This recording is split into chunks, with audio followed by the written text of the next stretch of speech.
পুর নিয়োগ দুর্নীতি মামলায় বড় পদক্ষেপ এনে সোমবার এই মামলায় গ্রেপ্তার করা হয়েছে রাজ্যের প্রাক্তন দমকল মন্ত্রী সুজিত বসুকে। দীর্ঘ জিজ্ঞাসাবাদের পর এটি তাকে হেফাজতে নেয়।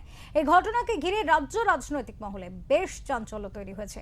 আর এই গ্রেপ্তারি প্রসঙ্গে প্রতিক্রিয়া দিয়েছেন নোয়াপাড়ার বর্তমান বিজেপি বিধায়ক অর্জুন সিং। তিনি বলেন, এদের গ্রেপ্তার হওয়া ছিল সময়ের অপেক্ষা। নিয়োগ দুর্নীতির সঙ্গে জড়িত আরো একাধিক প্রাক্তন নেতা মন্ত্রীদের নাম তালিকায় রয়েছে। আগামী দিনে তারাও সিবিআই বা ইডির হাতে গ্রেপ্তার হতেই হবে তাদের। আচ্ছা, সুজিত বোস গ্রেপ্তার না হলে কি আপনি গ্রেপ্তার হবেন?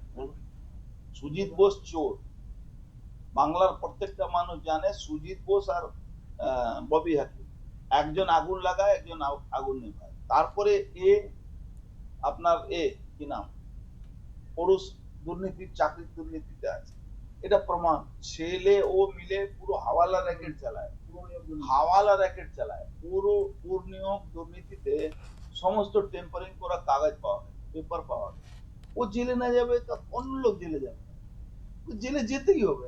আমি তো প্রথম দিন আপনাকে বলেছিলাম ও জেলে যাবে। ও 1,000 কোটি টাকা মালিক আছে।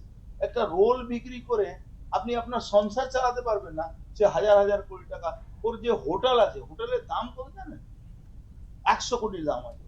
যে প্লেস, যার জমি আছে নিউটাউন, 100 কোটি টাকা দিয়ে হোটেল বানায়। সেটা হোটেল 45 লক্ষ টাকা দিয়ে ভাই 45 লাখ টাকা চুনো, মানে চুনোপুটি কথা বলে দেন।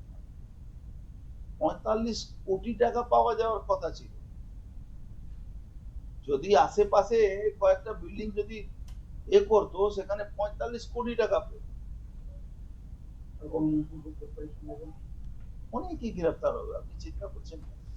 আপনি চিন্তা করবেন না, বাংলায় চোর মুক্ত বাংলা করবেন।